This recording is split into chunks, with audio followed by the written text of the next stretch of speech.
I'm your friend, Dr. Charles Apoki. I've been doing a series of videos on reforming the political space and the electoral system. Yesterday, I talked about the 6-man presidential council. I want to continue on that subject matter and some electoral reforms that need to take place if this country must work. What I'm sharing with you now, I want you to share it with as many people as possible, because this country cannot continue like this.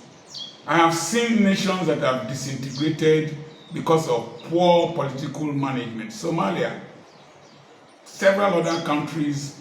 There used to be a country called Somaliland. It just went into oblivion. Now, the 6-man presidential council, I don't know if I said in a previous video that portfolios will be shared among 6 of them. These portfolios that they will handle, then they will now have ministers of state. These portfolios will include finance, external affairs, defense, internal affairs, works and housing, then the petroleum ministry. These 6 ministries, if they are in the hands of the presidential council, there's going to be a geographical spread of the distribution of offices and services. So no person will be marginalized. The next thing I want to talk about is that elections in the country should not be held in one day, presidential elections. We don't have the technical skills, the will, and the culture to do things well. It's very sad. I was listening to somebody about India holding elections.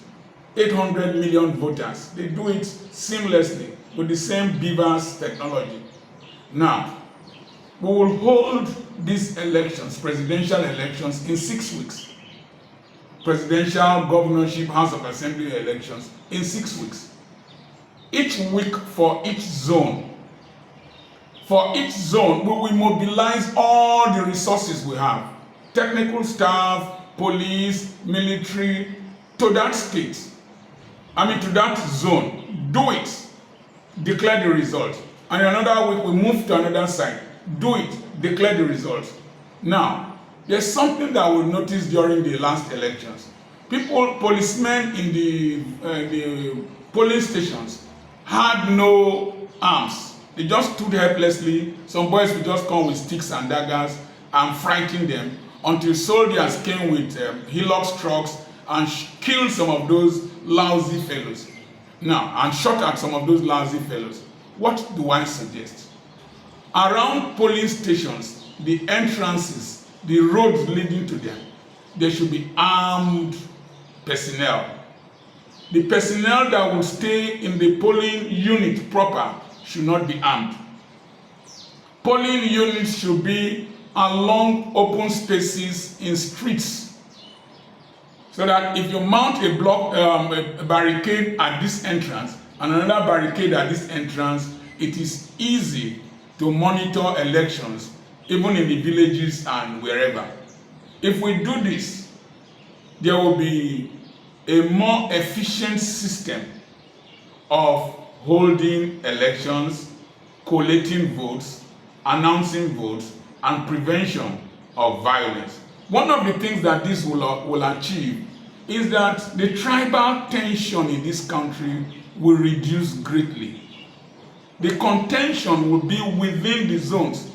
And if the contention is within the zones, then the best materials will come out. Now, I give you another thing. If a president from a zone is not performing, his people can do a recall and take him back. So we now have presidents in the council who are conscious of the fact that they can be recalled.